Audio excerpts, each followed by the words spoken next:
Most people don't actually hate you. They just don't notice you. And somehow, that hurts even more, doesn't it? There's a strange moment that hits you at night. You replay conversations in your head, thinking, did I sound stupid? Did they respect me?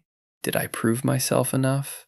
And without realizing it, you've handed over something very personal, your sense of worth, to people who aren't even thinking about you anymore.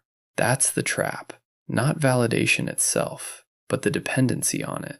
Because the moment you need someone else to confirm your value, you stop building it. You start performing instead of becoming. You measure yourself in reactions, in replies, in how people look at you when you walk into a room.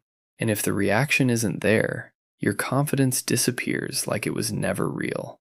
That's not confidence. That's borrowed approval. And borrowed things always have to be returned. The uncomfortable truth is, a lot of people aren't struggling because they're not good enough. They're struggling because they've never sat with themselves long enough to actually know who they are without an audience.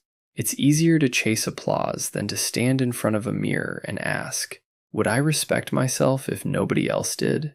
Because that question doesn't care about your followers, your image, your potential. It only cares about what you do when nobody's watching.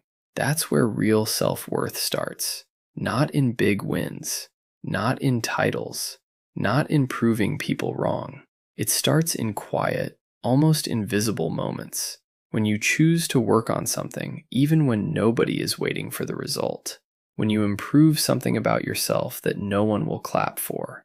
When you stop explaining yourself and start building yourself. Because here's something people don't tell you.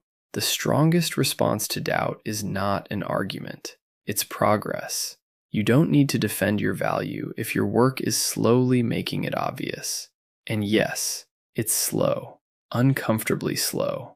There will be phases where it feels like nothing is changing, where people still see you the same way, where your effort looks invisible. But that's the part most people escape from, that silent phase.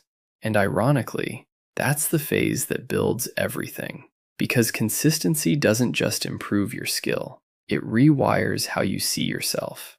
At some point, something shifts. You stop checking who's watching. You stop needing reactions.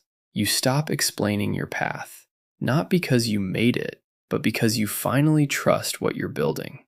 And that kind of self-belief is quiet. It doesn't need to be announced. It doesn't need to be validated. It just shows in how you move, how you work, and how little noise you need from the outside. So maybe the goal isn't to be seen by everyone. Maybe the goal is simpler and harder. To reach a point where, even if nobody notices, you don't feel invisible anymore.